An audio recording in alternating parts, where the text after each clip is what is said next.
We've been recording for 10 minutes. I don't think any of that's usable, so I'll just say I don't know how to start the podcast.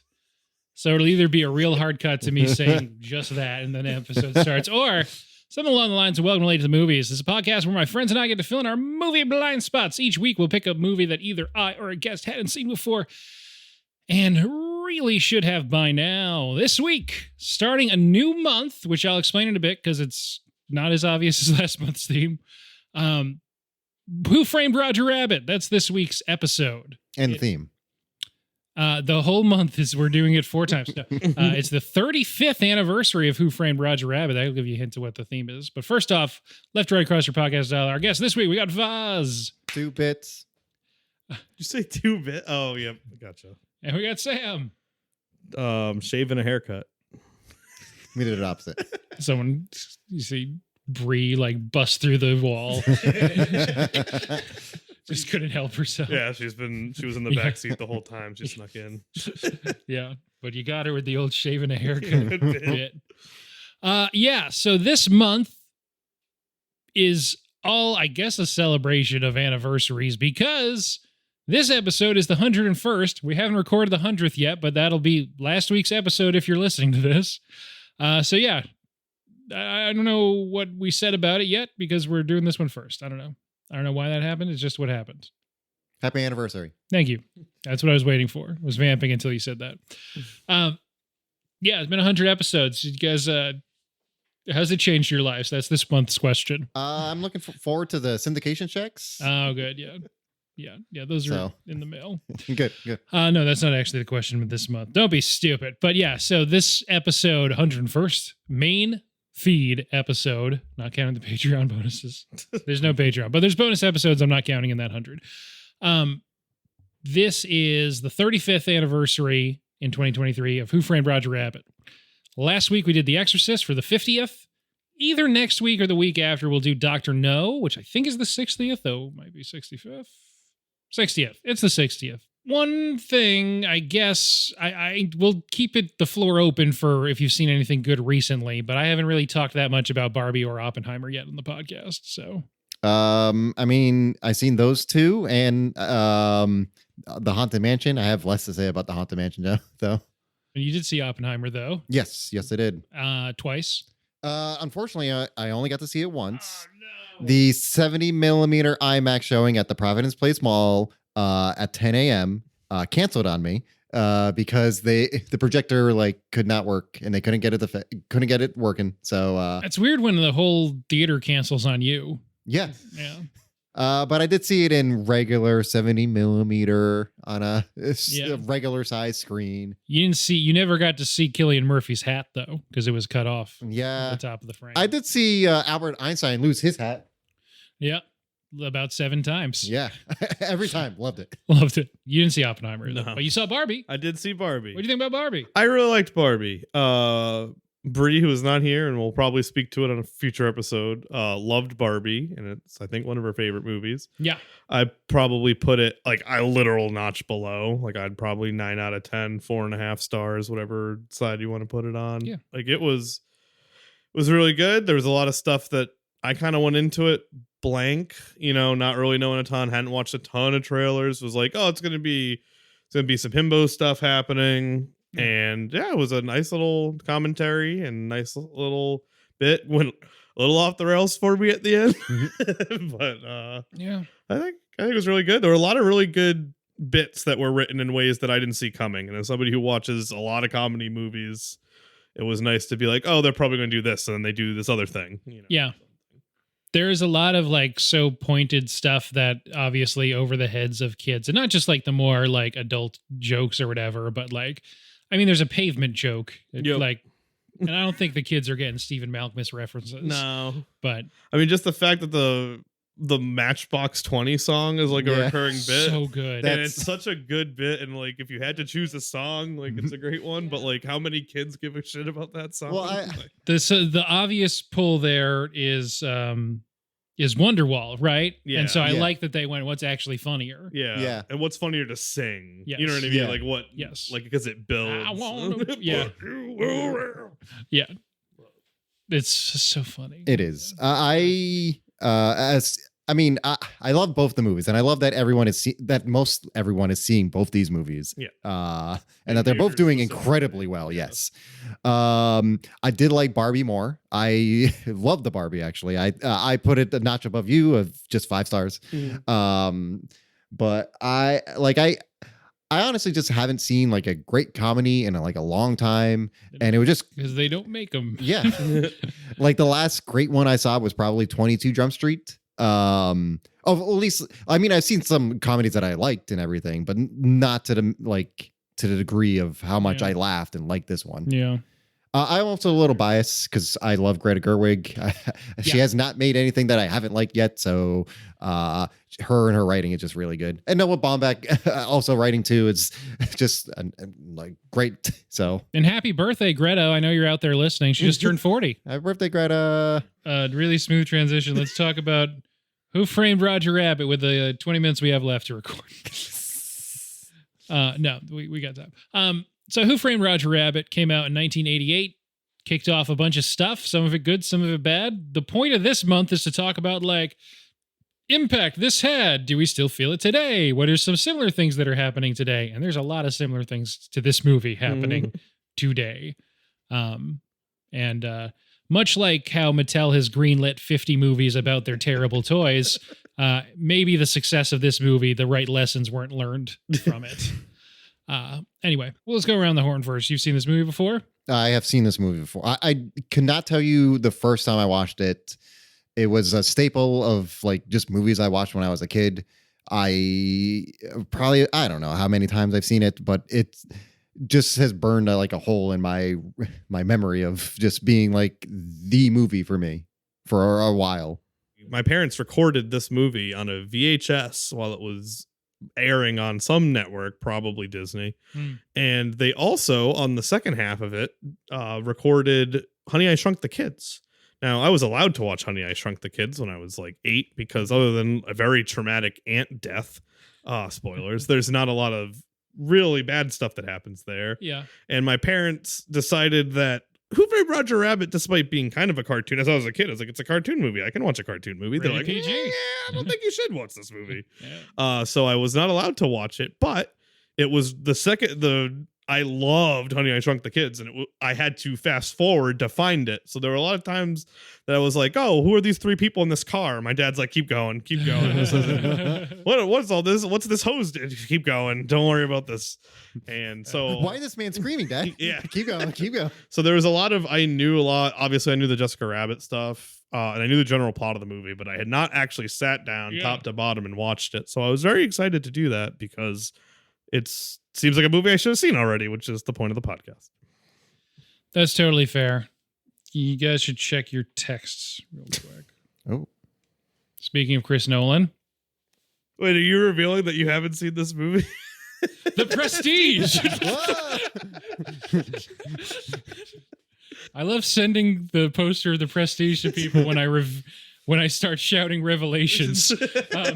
I likewise knew, I think, every plot beat in this movie, but had never actually sat down and watched it. So I'm counting that as I hadn't watched it before. That's how I was counting. All right. Yeah, which I think is totally fair. There's a lot of movies like that you just catch bits and pieces of, or people talk about, oh, can you imagine Christopher Lloyd actually doing this thing? And they clip that part. And once again, have to say, this is our first Christopher Lloyd movie. No, it's not. not. I'm excited to talk about him for the very first time. It's so Number nice to 3. just talk about our first Christopher Lloyd movie. Anniversary month, and you're not even talking about the first time I was on the podcast.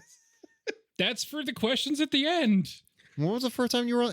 Adam's Family Values. Which is Christopher Lloyd. a Christopher Lloyd joint. That's very true. famously played Fester. He was weirdly the focal point of that movie. I don't think I've seen that episode or heard it. So that is a 5-star movie. That movie's amazing. Okay. Yeah, who wants to do the 1-minute plot summary? I can if you want, but I feel like you probably prepped it. I didn't prep it. I never prep it. Well, I feel like that's you a probably lie. mentally prepped to do it. Start the clock. Yeah. All right. Bob Hoskins killing it.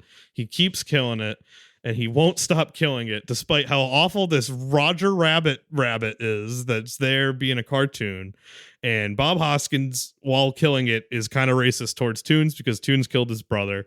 and then he gets set up by someone that no one knows who it is, and then there's a murder which happens. That's what the setup is. And then Roger Rabbit goes into hiding in the worst way with Bob Hoskins, who's still killing it, and then Jessica Rabbit's there killing it in a different way, but not the same way that Bob Hoskins is killing it. And then they kill a bunch of tunes by dropping them into some gloop.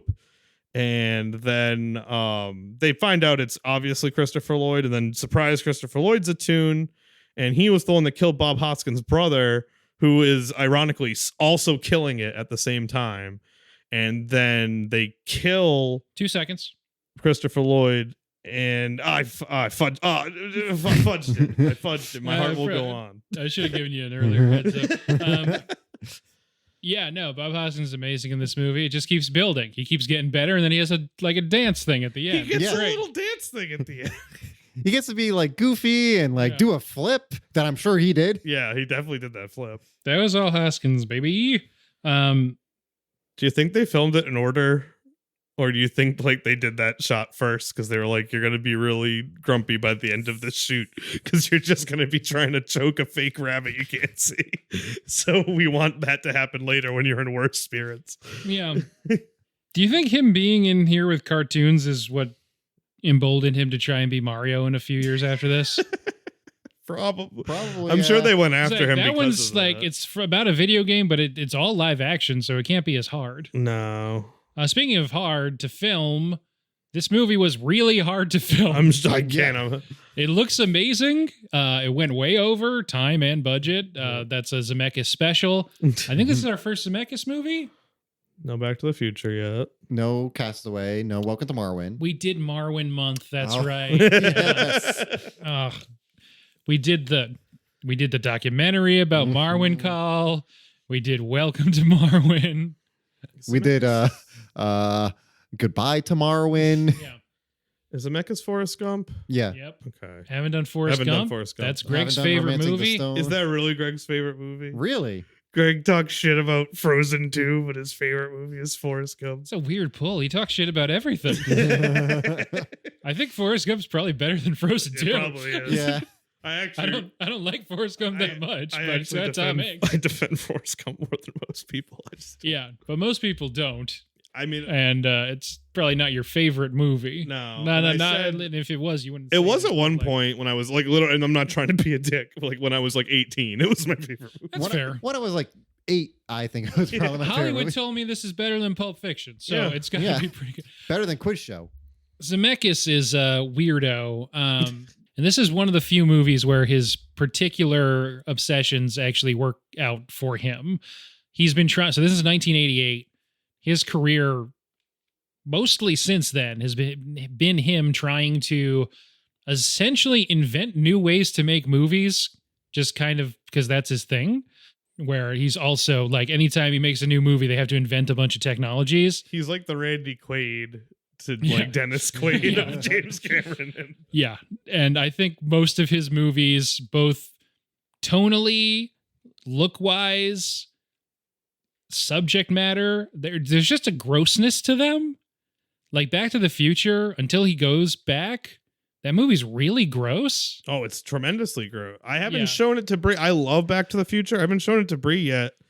Mostly because, I mean, I know John Mulaney does a whole bit on it, so I don't want to repeat all the John Mulaney bits, but like it's incredible how awful Yeah. the characters that you're supposed to be rooting for are. Yeah, they're awful. And there's the whole thing, like, he goes back in time and to get his parents back together, and he immediately realizes that the reason they got together was a misunderstanding because The father's a peeping Tom. yes, because the father's a peeping Tom.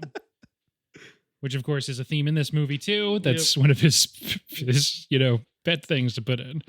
I still love Back to the Future. It's still one of my favorites. Me too. I will say I still love it. It is just hard to pitch now. Oh yeah, but like I don't know. Maybe just because it's from a different time. And, Yeah.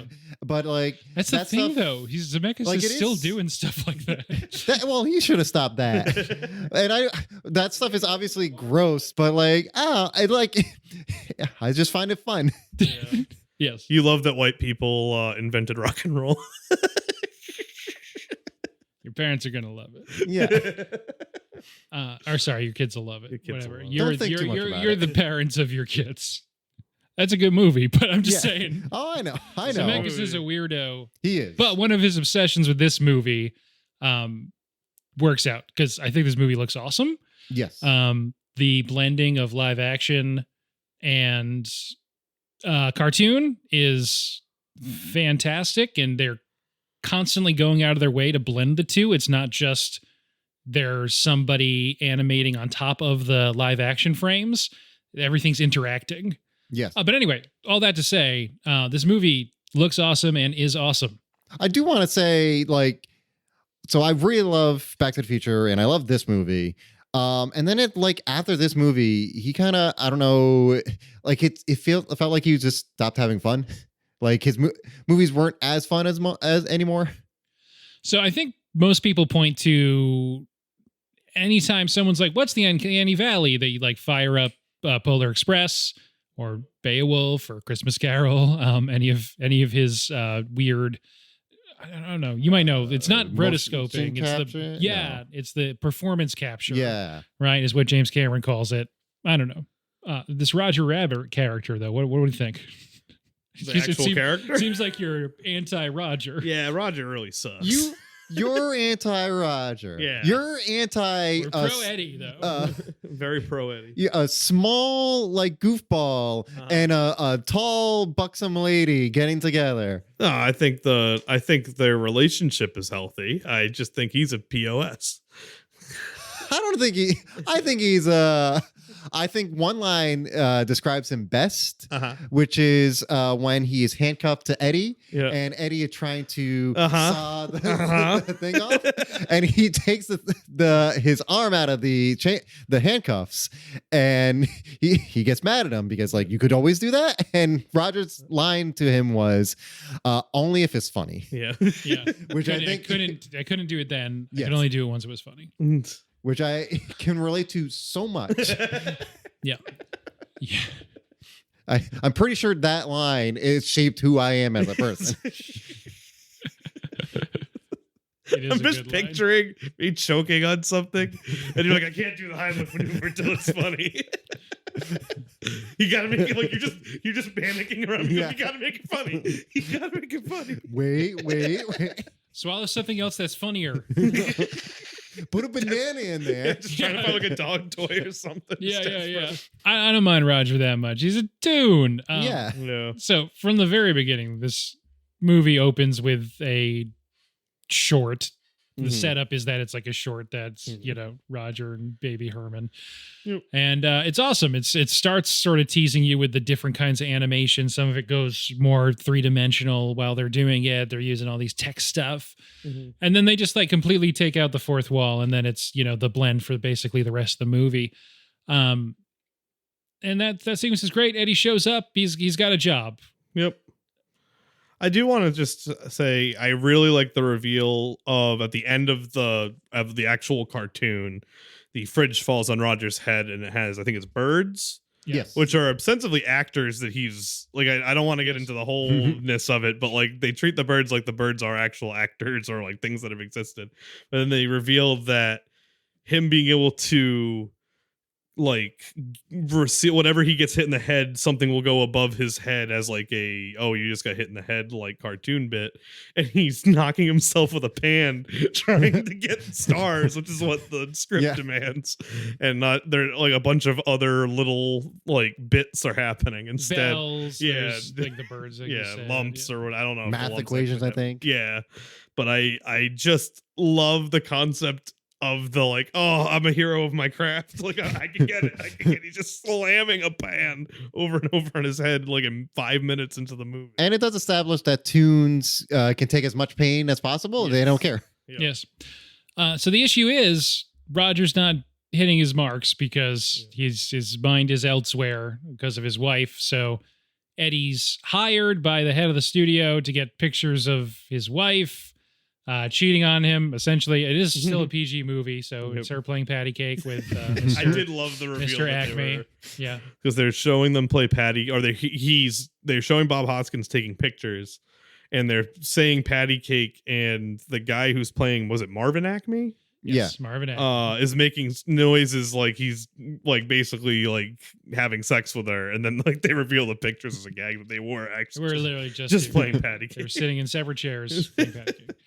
And Roger's distraught at learning this. And I mean, we can get into like the kind of stuff that's happening, but it all looks cool. I don't know. Yeah. One thing. Oh, go ahead. I've been talking. I was just gonna say, when he leaves the office in the Roger Rabbit shaped So good. hole, which is incredible. Yep, that's really good.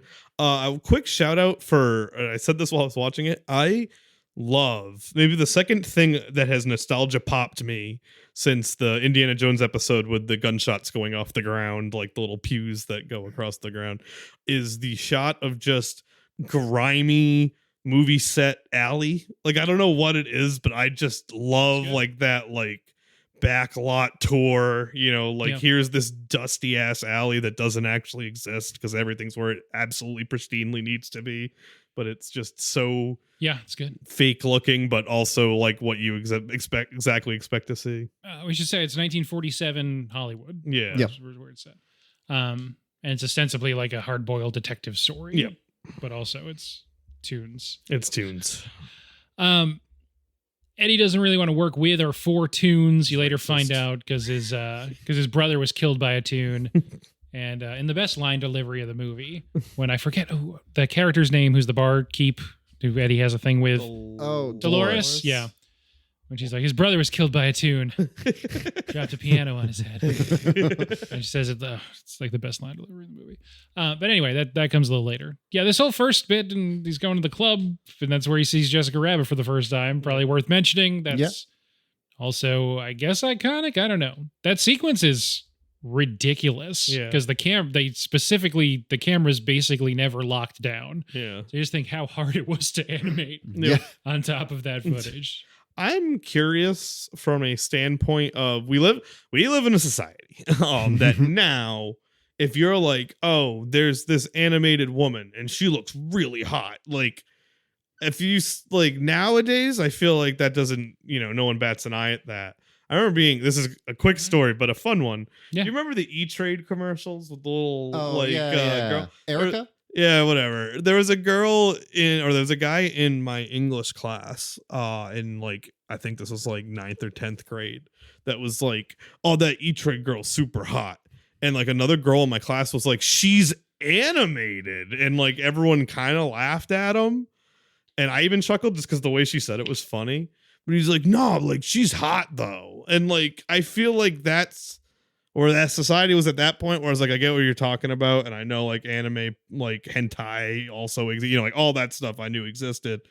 But it's like, I wonder in like 88 if like what that had to spark some debate. Like, that's all I'm saying. Like, I feel like Jessica Rabbit was like a cultural touchstone of like, I can't be attracted to this tune. Yeah, this rabbit that's not a rabbit.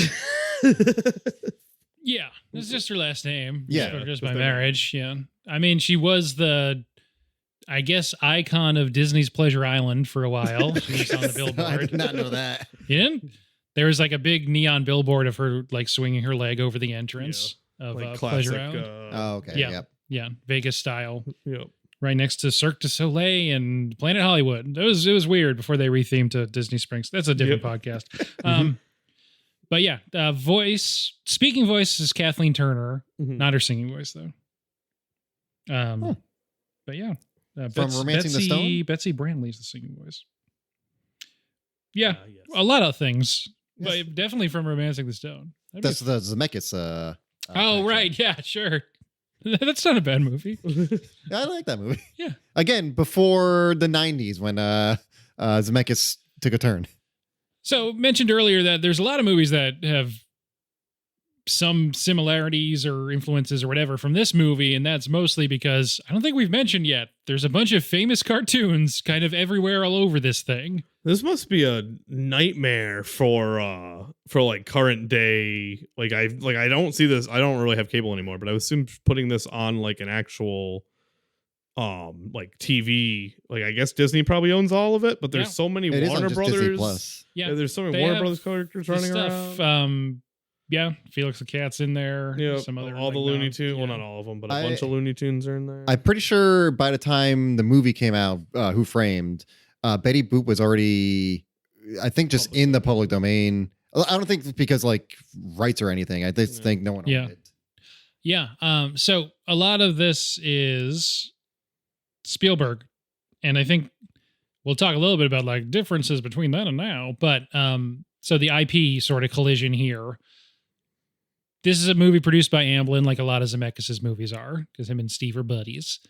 And it was supposedly mostly Spielberg that got the rights, got everyone to agree to do this thing. And I think the rate that he eventually got everyone to agree to was $5,000 a character, which is not a lot of money No. for these characters. And WB's stipulation was that their characters had to have equal time to Disney characters, and that they had to be in like equivalent pairs.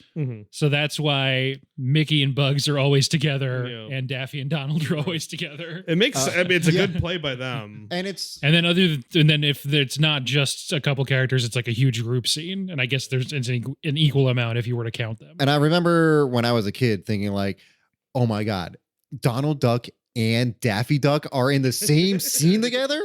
Oh. I mean, And it's I love kind that of scene, too. yeah. We'll get there because we should go through the plot a little bit, but it is kind of like when it happens, it's like weirdly like whoa. It's almost like all those crossover comic books, or like when there's like wrestling invasions. Like it's like Yeah. kind of like this hard thing of like, okay, well, like if you think about it from a cultural touchstone, Mickey Mouse is probably a bigger deal than Bugs. Not saying Bugs isn't a big deal. Like in the same thing, like more people probably know Donald Duck than Daffy Duck, though they're both pretty ubiquitous, I would say, in like society. Yeah. But like having them, I think that was smart by Warner Brothers to have them together, because it's like, oh yeah, Bugs and Mickey are both a big deal. It's like, yes, they are, but like Disney is such a larger company than Disney is also like they market like Mickey and Donald like as like properties more than like Warner Brothers does with the Looney Tunes. Yeah, and it's like, I mean, Disney also created its conglomerate basically from this, whereas like Warner's still a major conglomerate, but it's merged a million times. Yeah. Different people. And they really like, I mean, I know they're making like Looney Tune cartoons now, but like they really haven't like paid attention to that IP since like Back in Action. Yeah, and like it's interesting because like I know they had Space Jam too, but who cares? but like, and that's also like when we were kids, we were still watching. Like I don't know about you, but I assume like I was still watching Looney Tunes. Oh, growing same. up. I love Looney Tunes. Yeah. Oh yeah. I was always more of a Looney Tunes guy than a Disney cartoons guy. Kids still watch Looney Tunes? I guess we wouldn't know. But It was a weird thing with HBO Max. They had like all the Looney Tunes stuff for a while, and then they started getting rid of it. Yep. Because Zaslav. I think they still have like new they are making like new Looney Tune cartoons, and I've heard they're actually pretty good. And I think they're still on there, but that's about it. Yeah.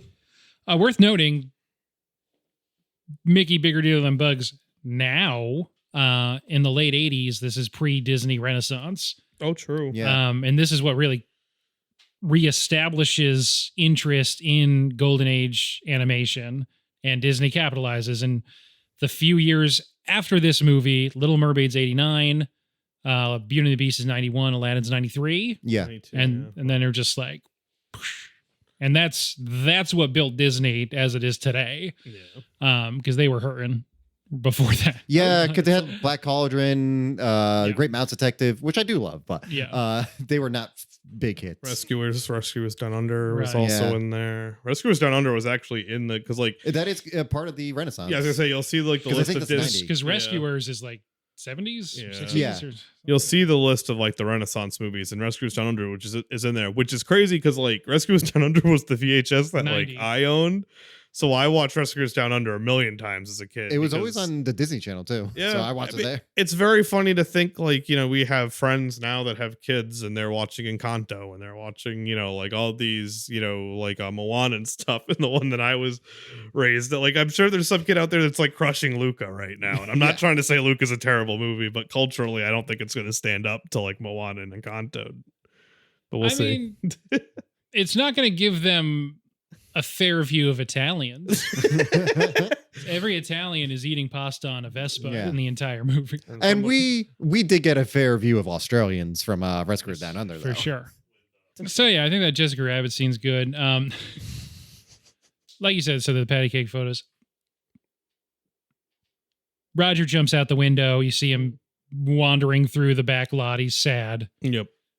Next morning, Eddie gets woken up by a real cop in LA, I guess. Yeah. Who is like, where's the rabbit? I got a tip that he's, looking for you or whatever, or he thinks he has something to do with it because you're the guy that took these pictures. Pictures are on the front page.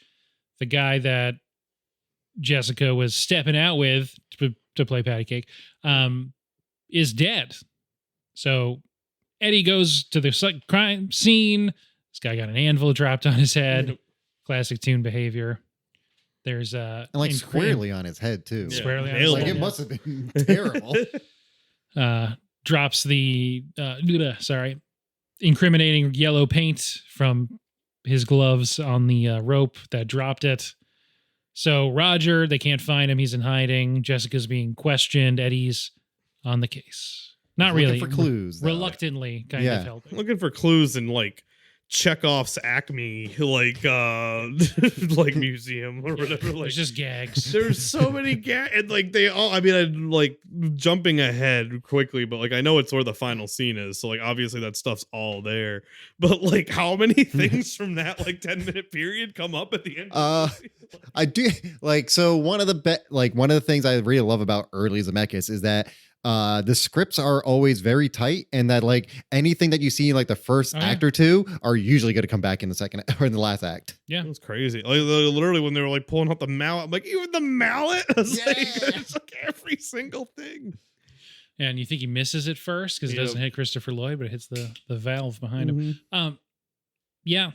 This stuff's all good. We are introduced to Christopher Lloyd in this scene as well. I was going to say, the main thing to talk about in this scene is Christopher Lloyd's Judge Doom. Judge Doom. I said Dredd. Judge Dredd. That's Carl Urban and no one else.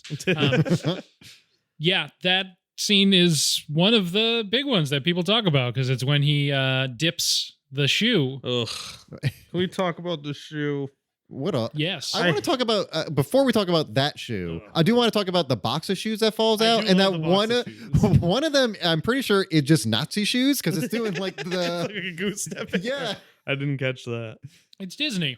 They're just. I mean, Lion King. There's goose stepping. There's some goose stepping there. Not even by geese. They're like only 40 years past Songs of the South at that point. Yeah, so, let's be real. But yeah, they wish. I love. They never passed it. I love every time like a box got knocked over or something that like theoretically there've just been these tunes just pinging around in these boxes for days, just waiting to get free. And I think early in the movie, after we see like Dumbo for the first time, like we see like a truck with like a bunch of like tune instruments that like pop out and start playing around. Yep, it's all good stuff. So Judge Doom.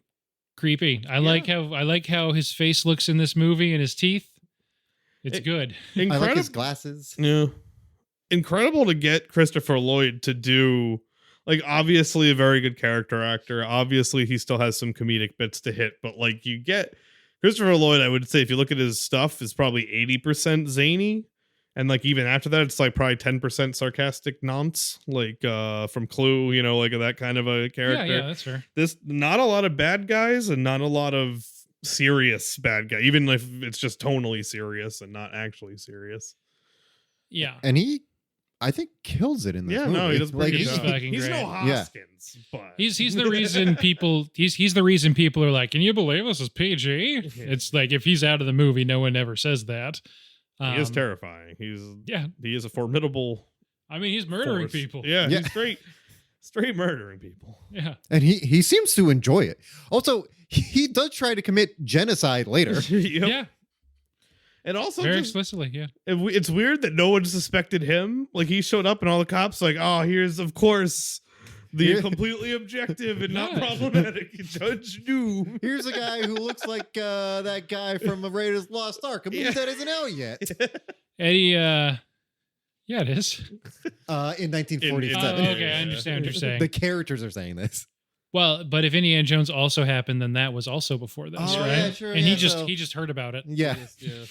Or maybe is him Just like someone drew a cartoon of that. He's wearing guy. gloves the whole time. They didn't Yeah. see if he had the thing burned. And he melted in Raiders. Yep. And now he melts in this one. That's got to be what it is. It's gotta be. Spielberg Gotta be just what it pulling is. the wool over. our eyes. Doing it again. I forgot what I was gonna say. Yeah, this is good. Yeah. Maybe that's what I wanted to say. Hope so, because it's gone. What's the next scene? Yeah, well, you don't have to go like scene by scene, but I think it's Bob Hoskins coming back. Baby Herman's there trying to make him help out, but he doesn't want to work for Toons. But it doesn't matter because Roger's already in his bed. Oh, also, Baby Herman is a huge creep as well. Yes, Huge creep. Everyone's a huge creep. Yes.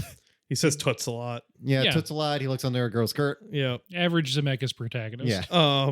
Yeah, and it's actually kind of amazing it's not Danny DeVito. Like I don't know what Danny DeVito was doing that he couldn't. Well, this is a cartoon. Yeah. Yeah. Somebody drew this guy. He could do the voice of a cartoon. Oh, I see what you're saying. Yeah. Well, nowadays it would This be Dan guy, DeVito. someone Back then it's just some voice actor who does voices. Yeah. They don't get big stars to do voices back then. Which is smart. I mean, it's Shots weird. fired at Mel Blanc.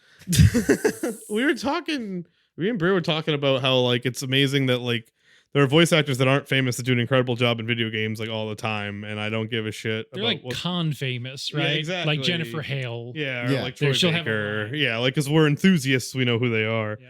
But it's like if I'm watching like Haunted Mansion, they're like, "Yo, Troy Baker's in this movie." Everyone's gonna be like, "I don't care," but it's like, "Oh, Danny DeVito's in this movie." It's like, "Oh, well, it's Danny DeVito." It's like Yeah. it doesn't really matter. Just star power is a weird thing. That's all I guess I was going for. Yeah, it is. Like there's people that can do better voices probably, but Well, just because that's- I know the voice, I care. One of the downfalls of modern animation Yeah. is like the need to have somebody with X amount of Instagram followers or your Yeah. movie won't get financed in the lead role, right? That's what keeps happening. Anyway, new Trolls movie out this summer. Yeah. This scene's good too. I forgot what we were talking. Oh yeah, so Roger's there. He handcuffs himself to Hoskins. The weasels come. I love Yes. the weasels. The weasels are great. I love the weasels. I also Told like you were saying, something that happens early and Yep. then comes back later. Told multiple times, you got to stop laughing or you will die. In no uncertain terms, you guys are going to die if you keep laughing. But great scene. I also this is a little before the weasels show up, but Bob Hopkins' apartment of just like his bed is just like the filing cabinet that he Yes. pulls down. I just love that kind of like tactile kind of stuff and all that. Yeah. A great scene where he's like fighting Roger. Like you just think about what Yes. that acting Yes. day was like for him. It's got to have been incredible. Like him throwing him around. Yeah. And I know Him that getting they dragged around. That's the Yeah. hard part, I think. and they animate. Like I get how it works. Like I know they animate it later. I know it's like okay, you're gonna be and they're telling him like okay, you're grabbing him. He breaks loose. Like and he's just following directions and doing it. But it looks convincing. Like and I know part of that is also making the animation good around it. But Yeah. It's so hard and it took forever. yeah, I'm sure. I didn't think we mentioned, we were talking about how they're interacting, not just with people, but also objects. Yep. And that's just, I think, literally dangling a string and Yeah, someone I was has gonna to, say and that they have to like pull it, where it goes. Yeah, Like, it looks like it was a different thing. or a When different type of- Roger's in the sink and he like comes up for air and he spits water out, like that's just real water coming Yep. out of his mouth. yes, Yeah. Yeah, the whole thing. I mean, it looks incredible. That set, just the set looks incredible too. And it has the advantage of being filmed in real locations where you can touch things. But if you think of all the interactions human to cartoon in this 80s movie versus how like Marvel movies look so weightless today is usually the big complaint about their CGI. And like the weasels are carrying like real guns. They're not carrying cartoon guns. Right. Yeah. And like So it's just Bob Hoskins in a room with a bunch of guns yeah. dangled on strings and some hose he's pulling out that spits Yeah. water. It's great stuff. It's And his the eye lines are never wrong. no. Nope. It's crazy. It's just so like on a technical standpoint, like this movie is almost unrivaled. No, I mean it really is. It won 3 Academy Awards. I think so. It's, yeah, the guy who did the animation, not Zemeckis, the one who directed the animation, won a special Oscar. Like they were like, They this had movie to- is so impressive. We have to just make one up for you. Yes. I like when you're reading about a movie that they did that for. They don't do that so much anymore. No. But you're like, we don't have a category for what this is. You're not the director listed, but we want to give you something. Yeah, because we know Zemeckis didn't do that. Right, yeah. The ideas guy, sure, but and anyway, I mean, he didn't write the script, and it's adapted anyway. But anyway, this one editing, which is obviously a lot in live action, and the editing's insane. But I feel like something doing a similar thing wouldn't be in editing these days. I do want to say in the back to the scene itself, a little before the Weeds before the Weeds show up, even before Roger shows up. Actually, I think it's even before that. Let's just start over. Yeah, okay. There is a shot of like when Eddie is at his desk and we see like his brother's side of the desk and we see some of like the old like news articles of like him and his brother like solving crimes. One of them is Goofy was cleared of like espionage charges. Yeah. Valiant and Valiant rescue nephews kidnapped. Huey, Dewey, and Louie reunited with their uncle. That stuff is, you're talking about how tight Zemeckis' scripts are. No one says anything about his background aside from his brother was killed by a tune. Yep. But it gives you everything there. It shows like his relationship with his brother, his relationship with Dolores. He used to be like A fun guy. Not just a fun guy, but like him and his brother were like the clowns of the police academy. They went off on their own. They were really successful. He has a lot of ties with the Toon worlds, but he's left all that behind. There's cobwebs on everything. It's all dusty. Yeah. And then You get it all. No Yep. one tells you any of that. And to cap it off, like it ends with like a pretty. It's a twitch hand wavy, but like he finishes because like again to show like he's drinking because he doesn't like his life, like Right. having gone the way that he is. It ends with him like putting down a glass of whiskey that he's just chugged basically, and that amplifies the hint that he needed to see on the little newspaper clipping or whatever, the picture that he's taken. Yeah. I forget which, that leads him down the road of, oh shit, this is a murder. Yeah. Yep. The word is that, well, I guess this is actually the exposition he gets from Baby Herman, that Acme was going to leave Toontown To the Toons. But he never actually put it in a last will and testament because the authorities say he doesn't have one. The clue that he sees in the photo is that he had his last will and testament in his pocket. Mm-hmm. And that basically kicks off his interest in actually trying to solve why Roger Rabbit's been framed. We don't have to go like plot beat by plot beat, but that at least sets us up for all the hijinks that ensue. There's stuff in the bar. Judge Doom is constantly on them because Roger can't keep quiet. I do want to say one scene in the bar when they they put Roger in like the back room for speakeasy stuff. Yeah. They constantly bump a lamp in there. Yes. It is crazy. It is actually known as like a term that is used nowadays for bumping the lamp. That means to just like to make something more challenging for yourself, because they keep bumping the lamp, so they constantly have to keep changing the shading of the shadow of Roger on him, and like how much light he has and how much light he doesn't have. Yep. And that's just like animating and like constantly doing that instead of like keeping it easy for them. It's just another layer of this movie, just putting it at an extra level. That was something I was thinking about when in the Jessica Rabbit song scene, where the camera's moving and the lights are sometimes in front of her and sometimes she's backlit and parts of her dress are like semi-translucent and you're seeing people be like on the other side of it. It's just crazy. And it's the thing that was like just doing it because you have to show that you're doing it, I guess. Yeah. And it makes it a bit more real too. Yeah. Because they don't cut corners. It's crazy. That scene's awesome too. And it's one of those things that like you don't think about, but it does maybe subconsciously sell you on the reality within the story, right? Yeah. It makes you like, it really just puts the extra layer of like, oh no, these tunes are actually interacting with these people. They take up physical space. They don't feel floaty ever. Yes. Unlike Paul Rudd talking to some big Corey Stoll face or whatever. Anyway. So yeah, a lot of these things are going on. There's hijinks. He's trying to figure it out. He's trying to work it from another angle, but he can't really figure out what the connection between Acme and Maroon, who is the studio head that Roger works for. And he knows that Judge Doom and the Weasels are kind of shady. And there's this corporation, Cloverleaf, that's buying up everything. And they eventually figure it out in a newsreel.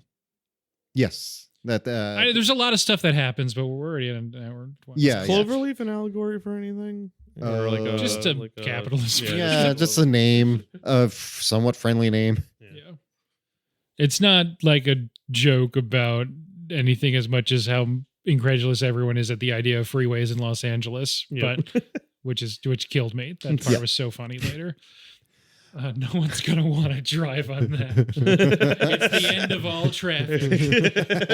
So funny.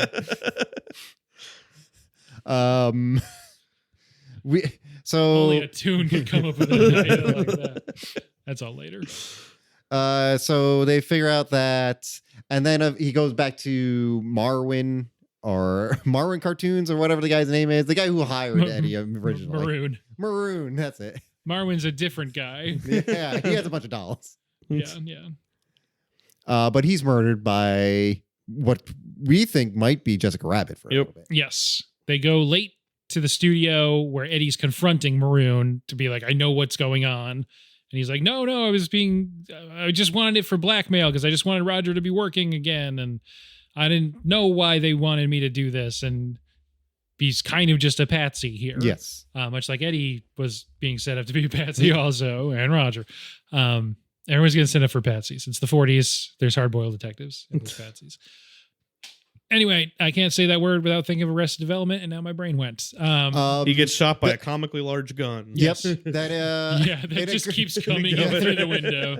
And he only notices it through a great shot of him seeing the reflection on the pistol packing possum poster that has the same gun. And then Maroon is shot. Yep. And killed. The joke being Bugs always is like, what a Maroon? Yep. I'm thinking is the connection there. Because that guy's dumb. Yeah. No, I think that's the connection. And Maroon Cartoons sounds good too. It really does. Yeah. And then he thinks, I guess, I didn't even pick up that Eddie thought Roger had run off like a coward until later he's like, hey, he ran off like a coward. And he's like, no, he was in the back of that. Because he yells Roger when the car's driving away. So I thought he figured he had gotten kidnapped, but whatever. Roger gets kidnapped by his wife. And an hour and 10 minutes into an hour and 40-ish minute movie, they go to Toontown. Yeah. They've been building up to it. I love the introduction for Toontown because it's the Warner Brothers intro, and then immediately it just sunshine, trees dancing and singing. Sorry, go ahead. No. I was gonna say Toontown. It was a lot more alive and animated than I thought it was gonna be, and I think that's yellower too. Yeah, I think of the recent movies that have kind of done similar stuff of like, oh, you're going to a cartoon town or you're going to a fake, you're doing that. Usually, the basis of what we do is like we being like current people, we tend to put stuff in more grounded areas, you think Lego Movie and stuff like that, where it's okay, there's still obviously a pizzazz to it, but this was simile of this real world. Like you said, trees are dancing, stuff is happening. This place does not feel like it actually can exist, in a real way. It's all happy. Eddie's annoyed by it. Then he immediately crashes his car into the back of Jessica's car, and you see he's in this downtown part of Toontown. Which is weird to me because this is one of the things that I don't think had fully translated. A lot of the bits that happen here get pulled out, but just the way this whole town looks, because so Mickey's Toontown, the area in both of the Disney parks in America. I know there's 12 Disney parks, but you know what I'm talking about. It's a lot of pastels and brighter colors, and this place in the movie sucks. You totally get why someone who's easily annoyed like Eddie is I don't want to go there. Yep. I wasn't even sure I wanted to go there. And I was in a good mood sitting on the couch. Everyone's gonna be fucking with me the whole Yeah. time. Everyone is constantly doing bits. Yep. And I love that he's just like he doesn't get upset about it or Yeah. angry. He's It's just just like so exasperated. This is just, I know this is how it is here. Like even Droopy Dog is Even doing Droop- bits with me. Even Droopy Dog's scoring on me now. I can't get into a goddamn elevator. Yeah. Yeah. Droopy Dog saw that sucker walking a mile away. Yeah. Oh, it's Fuck finally yeah. Droop's turn. Yeah. You should mention before he goes in, he like gets out his cartoon gun. Oh yeah. And like you said, anytime there's a box opens, it's like I love when he opens the bullets Yeah. pouch, and one of those bullets is voiced by Jim Cummings, Winnie the Pooh. Winnie the Pooh's not in this movie, I don't think, unless he's in the background. But one of those bullets is voiced by Jim Cummings. Anyway, I like the cartoon gun. He's so happy to see it. Yep. Yep, from Yosemite Sam. Yeah. Yep. And, All the bullets are super happy to go kill people. Yes. So stoked. Also, one of the bullets that he shoots to practice on like a bottle he threw up doesn't even hit it like a bullet. It just takes an axe out and chops it. Even they are cartoon logic. Yep. That part didn't age well. Yeah. It's not great. That's why Peter Pan's not in this movie. Yep. Yeah. So downtown, he goes up the elevator. That a very Zemeckis-y vibe to this bit, where there's that lady who he thought was Jessica Rabbit who just wants to fuck him, starts Yep. chasing him around the town. He goes out the door. There's no bathroom there. He starts Yep. falling. And so again, it's an hour and 10 before he even gets in the tunnels. This is like hour 15 or so into the movie. It feels fucking revelatory when Bugs Bunny and Mickey Mouse show up next to him. You're like, oh, It's happening now. it's all happening. It's like I'm just picturing the crowd noise from that viral clip when Captain America gets Mjolnir. Yeah. And people are like, oh, they're there. And I like that it's a throwback to when Mickey was kind of a dick. Yeah. And they like equal to Bugs are kind of fucking with him. Yep. And Bugs is just being, of course, the smart ass of being like, oh, I got a spare. I don't think you don't want it. Yep. All right. It's I can't. time. I did a Bugs Bunny impression a couple episodes ago. I can't do it again. I don't have bugs, unfortunately. Same. You guys listen to the Clue episode? I did. I did. It was a good one. You guys know what happens to Bugs Bunny in Space Jam 2? I believe I heard this from a podcast. I believe that he dies. He gets murdered by basketball. Yeah. He sends it to heaven, and he becomes a constellation. And But then in he's back the next scene, scene. and LeBron's like, I saw you die with my own eyes. So Roger Rabbit. Bugs Bunny and Mickey Mouse. We left Bob just literally falling Yep. in the He air. falls for a while. Yeah, he does. That's after Tweety Bird does the Oh, little yeah. piggy. Tweety thing, right? Bird heel turn in this movie, I want to say. I think Tweety Bird's always been an ass. You think so? That's the Yeah. thing is like that is how all these characters are, but they get sort of sanded down over time. Because the Tweety Bird dynamic is he's fucking with Sylvester. Yeah. And then He's every not, time he's not innocent in this. Yeah, and then every time Sylvester actually gets Tweety in any capacity, it's usually like Tweety's like, "You're not really gonna eat me, are you?" And then it's like, "Nah," and then Tweety like bonks him on the head or something. Yes. Yeah. This is all good stuff. I don't know. Yeah, He no. doesn't die because that lady catches him, but then Yep. he does the road line trick, which I Yep. think is And the tunes fall for it every time. every time. He tracks down Jessica Rabbit in the alley. The darkest alley in Toontown. Yep, she shoots his shadow behind him. And then she's like, it wasn't me. He's like, how should I believe you? And then she explains for a little bit. And then she's like, it was the judge. And The guy then who like was just down the trying to kill aisle, you. the judge is like, it was. And then he runs away. It's like, oh, okay, I guess I'll believe you then. Judge Doom was just mad that no one was suspecting him yet, despite all of his obvious advances. It was obviously me. And he's running away, but not that far away. And then there's a car chase. We hadn't mentioned Benny before. That's the Oh car. yeah, Benny they've the been- cab. In the cab. Oh, and Bob Hopkins does a "we got to go this way," but with his thumb, and that calls on Yep. the cab. Yeah. Benny. It's good stuff.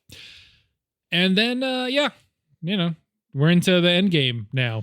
Could we quickly go over? I know we talked about it in the beginning, but could we quickly go over the shaving a haircut bit? Because I It is really fucking good. Yeah. love that bit. So, Judge Doom is doing what can only be described as what Christoph Waltz ripped off in the opening scene of Inglourious Bastards. It And- really is. Yeah, it really is. And he's in the bar, and he's like, he knows he's here. Yep. And he starts shaving a haircut on the wall because dun, dun, dun, dun, dun. no tune can resist the shaving the haircut And trap. Bob Hoskins' line is like, I can't believe this. This is never gonna work. And Rogers is like, Rob's yeah. trying so hard not to jump through the wall. That is honestly probably the highest, like the biggest pop I got from Roger Rabbit in that movie was the cut around to him just shivering like in terror. Like, Yeah. I cannot absolutely respond. need to do 2 bits. And then the pure joy in his, like he literally does like a knee slide Yeah. out or something to Yes. yell 2 bits. He busts through a wall, knee slide, Immediately almost is murdered for Yeah. it. Yep. grabbed by the throat. Yep. It's just good stuff. There's so many good bits in this movie. Yeah, but Yes. that was probably my favorite. It's probably my second favorite bit, but was among them. I felt like we had to talk about how good that bit is. Absolutely, yeah. But yeah, Endgame. Back to Endgame. With an assist from a barrel of dip back in the real world, right outside the tunnel, the judge causes Benny to crash. He Felt grabs. bad for Benny. That was Yeah. tough. You figure like the human equivalent of basically just kind of breaking, like almost like the Misery, like ankle break. kind Yeah, of thing. it's fucked up. And then For also your Benny. hands too. Yeah. Yeah, it's really messed Not up. great. Should mention Roger's not with them. This is just Eddie Valiant and Jessica Rabbit getting caught here Mhm. because Roger, they think, drove off in Eddie's car and they're not sure where he went. So they get taken to the Acme warehouse where they're going to be, they're seeing the end game. Christopher Lloyd's going to do some monologuing. Roger eventually makes it out of the tunnel. Benny gets in the car and he drives, Yep. which is funny because he's a car. And Benny puts his eyes on, which are his headlights, Yep. instead of the ones on the Let's car. see. It's good. Yeah. And then it's just the finishing climax thing where, the villain's saying all these monologue-y type stuff, but you don't actually know that he's a tune yet for a while. Yeah. So I guess it's not the full here's my whole evil plan monologue. But this is where he's talking about freeways. Yep. And it's so funny. It's all funny. Must have killed at the time too. It would. I We were feel all like it laughing would've. about highways. And things are looking bad. Oh wait, I forgot. Roger Rabbit does show up with a gun. And he pulls it on the Weasels and Judge Doom. Yeah, he's competent for a little bit with it, actually, but Yep. it's ultimately not successful. And him Yes. and Jessica Rabbit get hooked onto a thing, and A ton of bricks does fall on top yes, of Roger's it's a ton head. of bricks because the main weasel cuts the bricks. Is that when he gets the stars? I forget when the stars. That Yeah. comes later, Yeah. I think. Oh, okay. Yeah, I also just real quick. I like love, that big truck too. I do love the big truck. I love like Roger comes in with a gun that's ostensibly loaded and then points a gun at 3 people that have loaded guns and is like, Works, okay, though. that's it. I got I got you. And they're all like, shit. Like, just shoot him. Yeah, He's got a drone though. Yeah, he does. Those weasels are dumb. Let's be Yeah. real. they're not smart weasels. They're not good. This little sequence is great. It goes on a while, but not like in a dragging way, but there's just like a lot that happens, and there's Yep. still a lot of beats that get played out here. Like I said, it's a while until he's a tune happens, and then there's even action after that. Yeah, it's a very 3 level boss, Yeah. fight type First- thing. First, they got Jessica and Roger get hung up, and then Bob needs to defeat all the weasels Yeah. by making him laugh, by returning to his roots of being a comedian or Good. funny. That sequence is awesome. I do like that the one weasel that's a huge piece of shit gets dipped and the rest of them just die. And I have quotations up here by turning into ghosts with harps and Yeah. flying. Yes. And then if you figure they're probably actually still alive because of, They're as tunes. we saw Yeah. with Bugs Bunny, Yeah. Yeah. And one of them can still manipulate the giant truck Yeah. Yep. to try and kill Roger still on the way by as he's floating to cartoon heaven. Cartoon heaven. But yeah, the dip is just you don't exist anymore. Yep. Yeah. Yeah. Like they do explicitly say that's the only way to actually kill a tune. As we'd later find, as LeBron knows firsthand. Yeah. Now, Yeah. you can't kill a You tune. can't kill a tune. I'm going to cut out the other reference Oh, to get no. to Space Jam. It's okay. If by the time we get there, if the episode's under an hour, I'll keep it. It'll be close. So the big truck, it's so big. It's so big and has those All it is street is sweeper stuff on it. Yeah. And all it is it's just like a reservoir with a hose. Yeah.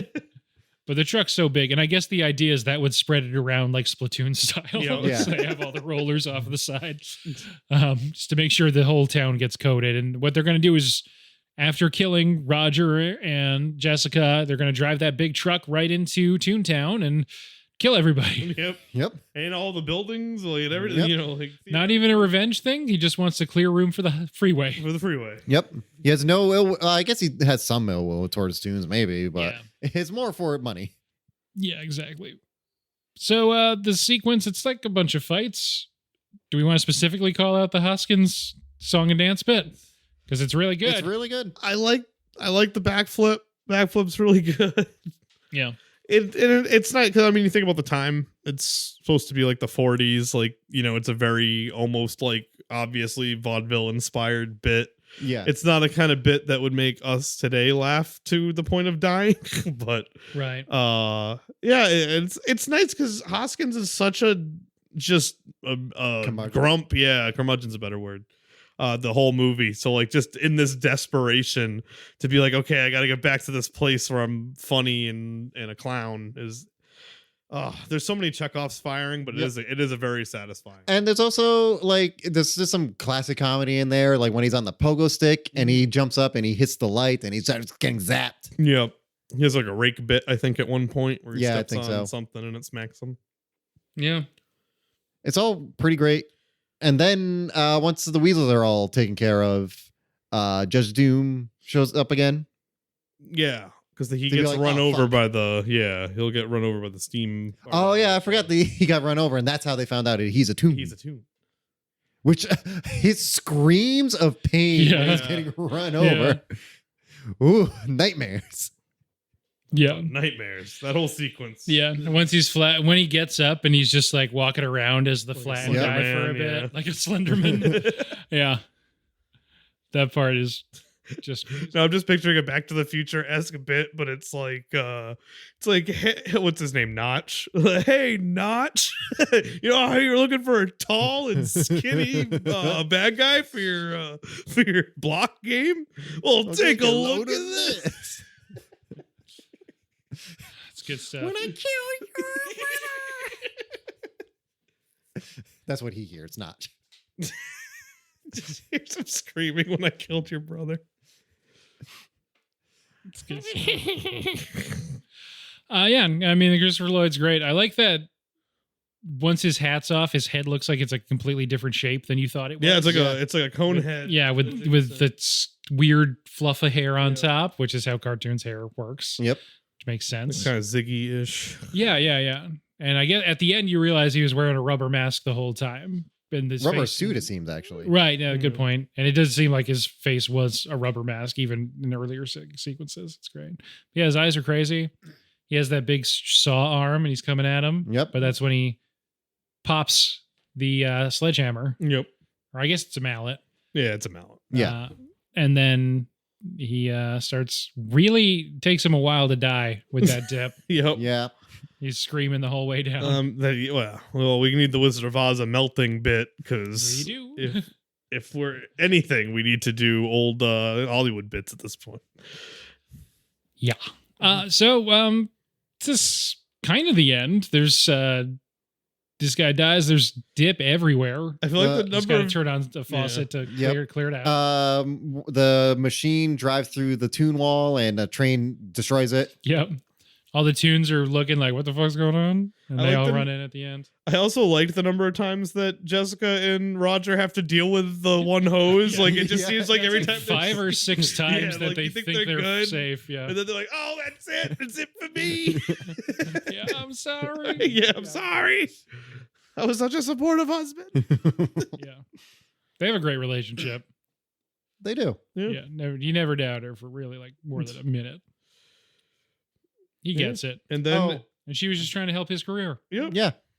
And they find out that the love letter Roger wrote to Jessica was actually the last will and testament. So I'm for disappearing and Acme. reappearing. Yes. So the real villain of this whole movie is Marvin Acme, knowing that he actually stained Eddie's shirt at the beginning of that movie. That's a good bit. He's like, 2 days he's gonna be really mad at me, but I won't be there. I won't be there. I'll be dead. Oh, wait, I don't know that. Yeah. In his offense, he might have assumed Eddie would have washed his shirt by then. True. Or had been wearing a different shirt at the time. Oh, so why did Marvin Acme like, when I die, then the tunes get Toontown? Not when I'm alive, though. Not on my watch. There's a lot of things I gotta do in Toontown before then. Yeah, I mean, I guess it's maybe not 100% logical, everything that happens in the movie, but it just paints It's good. Marvin in a different light. Marvin's just a slumlord trying to get that Yeah. tune money. and the ending's great. Yeah. I like that. Like we said, they all have to be in pairs, but Bugs and Mickey are back. Donald and Daffy back. Yep. Goofy, and you really whoever go his around the counterpart horn back. and you Yeah. see all these famous people. Cartoon genius Goofy, Roger's favorite tune. Nobody does it like Goofy.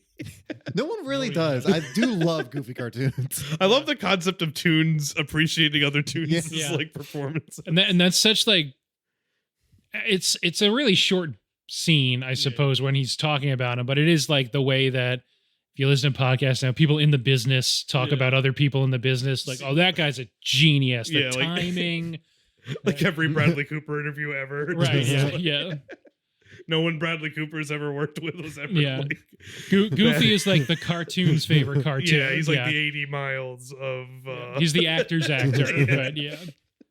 It's so funny. But yeah, it's great. They get both the Porky Pig and Tinkerbell at the end. Yeah, I absolutely love that so much. Yeah. So I like that. I like that it's sort of incidental, and then Porky Pig realizes it's like vignetting in, and he's like, Yeah. "Ooh, my moment's coming." I get to say my line now. Yeah. And credits. And then Tinkerbell from, I believe, no movie ever, right? Shows up. Yeah. Yeah, original property that just around. Whoa. There we go. That was Disney trying to get you to shut the fuck up about Peter Pan. They sent me congestion. Yeah. So that year, Dustin Hoffman wins for Rain Man. Boo. Gene Hackman in Mississippi Burning, Tom Hanks in Big, Edward James Olmos in Stand and Deliver, and Max von Sydow in Pell the Conqueror. Oh, I didn't know he was nominated. Good Yep. for him. Those were the nominees. Who are you kicking out? I figure you've seen more of those movies than we have. I've seen I Big. would actually just kick out Dustin Hoffman in Rain Man. I'm not crazy about Rain Man. Okay. And then that frees up the winner spot too. Yeah, I know. Give that just slide it over to House. I'm actually gonna give it to. I would. I was gonna say Max Vaughn because I just feel like he deserves it. But no, give it to Bobby. They give it. I never know if it's Sydow or Sydow. My bad. But did he win for really late in life? He won an honorary one a little before he died. Okay, cool. I think he got did he get nominated for the 9/11 Star Wars? movie? Extremely loud and incredible. Yeah, I think he did. For that first scene of Force Awakens, where I'm like, maybe this is going to be awesome. We got one of my Max favorite von Sydow. young actors, Adam Driver. I think he murders Max von Sydow. It was sad when he died. It's interesting to me coming here because like I thought that Bob Hoskins thing. I'm not a movie critic. Like I'm not a movie, I'm not a movie aficionado. And I finished that going like, I feel like Bob Hoskins probably like legitimately should have gotten nominated for something. It's interesting that like you guys agreed without me. I know I started the thing by saying Bob Hoskins is killing it, but like it's kind of interesting that you guys are like, oh no, he definitely should have gotten something from that. Yeah, 100. I mean, yeah. he's amazing. He's awesome in this movie. Like, yeah, it just the Academy does like That's they not used even to his real care- accent. Yeah, like they used to care somewhat about like comedic performances, but like his, he's just really great in this movie. Yeah. He's so good. Like if he like. I'm sure this movie would still be good if it was like if he wasn't in it. Yeah. Like it was just all the tune stuff. But I don't think it would be as good if it was just some other guy who was not doing as well. Yeah. Like Bob Hoskins adds so much to Whoever this the movie. Mendoza line actor Yeah. for 1988 was. The Eric Stoltz. probably is Eric Stoltz. Yeah, probably. I'm trying to think, like, who would you get? It's 1988. You have You need Hoskins. Eric Stoltz was the guy who almost played Marty McFly, right? I think so. Yeah. Yeah. The weird thing, if we do want to talk about how much movie going culture is different now than it was then. So Who Framed Roger Rabbit, the second highest grossing film of the year. The highest grossing film of the year we just talked about a lot. It's Rain Man. Yeah. Oh, yep. Which is crazy. It made a ton. In 1988 dollars, it made over 350 million worldwide. Wow. Why? I guess Tom Cruise is a huge crazy. draw. That was Still, probably though, peak Tom it's Cruise, I crazy. think, right? For box. Well, For box I office. was going to say for box office draw, but Top Gun Maverick kind of skews it. I guess. But I mean, Miles Teller is obviously pulling. Oh, obviously. Kind of Who Framed Roger Rabbit, just as long as we're talking about like anniversaries and points in time. I think this is the last film Mel Blanc does voices in. There's another movie after this, but that's posthumously released. Okay. So during his lifetime, I think this is the last movie that comes out. He died before the 90s? Yeah. Okay. Yeah, I think so. This is the last one. And he's, of course, the voice of a lot of things, but Bugs Bunny is the big pull. Just to bring it back. Sorry. No, I did want to know that. Yeah. Good movie. We like this movie. Yeah. Yeah. I do have a thing about more big picture, but we usually have been doing ratings first. So let's get your ratings on a scale of 0.5 to 5 on any scale you're choosing. You got a lot of scales to pick from for this one. Yeah. I remember. We'll put them on our Letterboxd. You go find us late to the movies on Letterboxd. I give this 5 out of 5 pussy cats. Do I have to put a ... on Letterboxd? Yeah. Okay. Mine's going to be very obscure, but it was my favorite line read of the entire movie. So I'm going to give it 5 out of 5. I'm going to ram them out of 5. Whatever. It is weird. It's such a, It does stand out. I went back and watched it again. I have a recurring bit, which is how I actually feel though. Like when I'm watching stuff with Brie, and if I love a line read that good, I immediately grab the remote and go, "Oh, I need that again." I just immediately. I'm gonna ram 'em. Who says that? It's one of It's the one of the weasels when they're when in the alley. Yeah. And they got them, on both sides. Yep, and they yep, cut yep. to the weasel. And so then weird. Danny It stands out a does lot. It stands too. out very. Yep. Yeah, and those cops go flying. They really get launched. Yeah. Fuck them. Yeah, It's like they're going down a slide in Government Center in Boston. You guys see that viral video this week? Yes. Yeah. I work not far from that slide. Not a big slide. Yeah. How was he going that fast? How did he get turned around and face down? All good questions. Yep. Man, no one does it like that cop. Yeah. The timing, the commitment to the bit. The real Hoskins. To that. Yeah. That cop got robbed. You should have won a Webby. Anyway, did you give your rating yet? He did. Give a 5. I'm gonna ram them. I'm gonna ram him.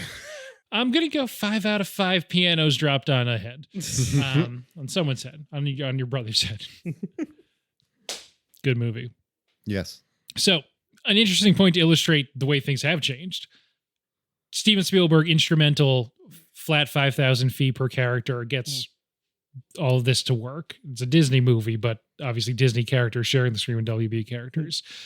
Disney wouldn't let him use any characters for Ready Player One. Just, what's that, 30 years later? Yeah. Something like Yeah.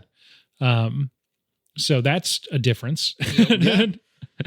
Well, he did specifically kind of be part of a major company that is their direct competition for a while. Yeah, I mean, that Yeah. would be helping who's the guy they hate? Katzenberg. Katzenberg, Yeah, yeah. that would be helping Katzenberg a little bit, Yeah. I guess. So, oh man, do you think they all like popped a bottle of champagne when Quibi failed? Mickey Mouse Bob like, "Fuck Iger. that guy." Yeah, Bob Iger just firing guns into the Yeah. air. Fuck Quibi. Yeah. All my homies hate Quibi. Yeah, quick bites? No, thank you. Anyway, so yeah, I don't know what the prompt is yet, but if you guys want to help me workshop, Yeah. A good question. So that'll be like, this influenced, obviously there's the IP crossovers now and they suck. What happened? Yeah. Well, it's another classic of the studio, like taking the wrong thing from the movie, or like, oh, they like the IP mashup, but that's like such a little part of this movie, and not why the movie is so good. That's a good It point. does. I mean, it does help elevate the movie because the Daffy Duck and Donald Duck scene, I think, is genuinely like incredible. Yeah. And like I did just love seeing Mickey and Bugs like interact. Yeah. But that's not why I love this movie. Yeah, the movie's actually about original characters. Yeah, there's more original characters than anything else. It's adapted from an early 80s book who censored Roger Rabbit, but I just mean like in terms of it's not about Mickey and Bugs. They're there in the background in a couple scenes. You also can talk about like cultural legacy from the standpoint of like, I know like 35 years is kind of a vague year point, and I know that for the Dr. No episode it's kind of weird because Dr. No kind of gets gobbled into the rest of James Bond, but like it was weird to me that you think about this movie being 35 years old. I'm literally only a year and a half younger than this movie, I think. Not even and I'm as old as this movie. Yeah, and like when's the last time there aren't that many Roger Rabbit references? There's not that many, like Jessica Rabbit's probably the only pervasive thing from this movie. Like they put a coat on her. Yeah. In Disney, there was a statue of her in Toontown. They put a coat on it. Yep. Too racy. Yep. It's kind of sad. It's a great movie, and like I was excited to watch this movie because I had heard great things about it, and I knew the general plot, and I do really like seeing new things. Like that's kind of something from my life. Like I like playing video games that do stuff that no other game does. You know, like I like watching TV shows that do different things. So like this is a movie that does stuff that even like I know what part of what we're talking about, but like nobody really does that type of stuff anymore. And I don't think of the things I've seen that have done both cartoon crossovers and like cartoon and live action together. Like this is probably by far the best one I've seen. Like with all due respect to Space Jam, I loved Space Jam as a kid. I'd watch Space Jam right now. That's a kid's movie. Like it's not doing nearly as much as this movie is. Although it just has Bill Murray cameo for the parents. Yeah. There's also like this. It's only this movie. Like there may be like one or two something really nice Roger Rabbit like shorts later, but that's about it. Yep. It is nice that it isn't, probably once the movie made a lot of money, if you went back to the same people that you asked to get their characters, they're probably asking more for a percentage. Yes. Than for a flat rate. So it's probably stopped them from making any sequels, but it is nice that there aren't sequels. And like I know they're not gonna remake this movie for obvious reasons of like the IP stuff. But well, we can talk about that. But like if they remade it now, like I'm sure just like everyone's just gonna be like, this sucks. Like it's not gonna like it's possible that it could like recapture like the magic that the original did of like seamlessly interacting cartoon with live action, but that also seems kind of unlikely. So that brings us to the Chippendale Rescue There we Rangers go. movie. Did you think it sucked? I liked it. But like I was thinking about that like after I watched Roger Rabbit last night, and I was thinking like, man, like that movie, like I don't know if it's just because it's like more postmodern or something. Yes. Like, and this is more of a modern like take of it, but like it's like Apatow comedy. Yeah. Like late period Apatow comedy. There was a lot of stuff in that I really enjoyed. But like I watched it once. I remember laughing a lot. I remember getting done and telling my friends like, "Oh, go watch this movie. It's a lot of fun." I think we talked about it on the podcast because it makes sense because it came out in like the last year or so, and we've had the podcast. But like, if you ask me now, what are the bits I remember? It's like I remember Dale getting whatever the CGI like surgery. Yes. I remember all the like the Sonic bits. I remember it was Tim Robinson. J.K. Simmons is like a Gumby cop. I don't, Yeah. and most of it's gone. Seth Rogen does a voice of Yeah. one of the Zemeckis. Yes, the specific Zemeckis joke. Yeah. And then they do the whole joke of, oh, doesn't Seth Green play like a bunch of like different characters and does the same voice? That joke. But it's all like that's just a reference. Also worth mentioning, there is a Roger Rabbit cameo in that movie. That too. And I mean, that's also partly like Mulaney's style is reference humor with like like kind of like a commentary on stuff. So whereas like Roger Rabbit's kind of it's both parody and like homage at the same time, and presented in a new style. Yeah, and it's like it's completely its own. Yes, and it also functions well as the thing that it is sort of riffing on. Yeah, like if you take out which is all the what tunes, the Chip and Dale movie tries to do too, because there is actually like a thing that they're solving at the core of that. It just there's a lot of other stuff going on. Yeah, there's a lot of other stuff. I like that. What's that? It's like a snake or something played by Flula Borg, right? Yep. That part's good. Good for Flula getting another Yeah. check. Yeah. He's got Pitch Perfect 2. This smooth. That dude. But yeah, I don't know. he's on a roll. He's every Pretty 5 positive. years. It was just also like in the way that like Eddie Valiant is sad and depressed, but it all works in this. Yeah, They spend like a lot of time on how sad and depressed the chipmunks are. Yeah. In Chip and Dale Rescue Rangers. and like Eddie Valiant is like is an alcoholic. He literally has a serious problem. Yeah, he does. This movie's better than that movie, but that movie exists. Should give that context to people who don't know what we're talking about. Yeah. Maybe should have at the beginning. Wreck-It Ralph is sort of like Yes, Roger that's Rabbit. a good point. That one's better though, at least, and it's, that one largely again- focuses on Wreck-It Ralph and like Yeah. like that kind of stuff. And once they get into the movie, it's them interacting with other original characters from different IPs within the world of that. Yeah, You really just get like Zangief at like the beginning, right? Yeah. And I think you see Sonic walk by once. Right, yeah. This is making me realize that I probably Pixels.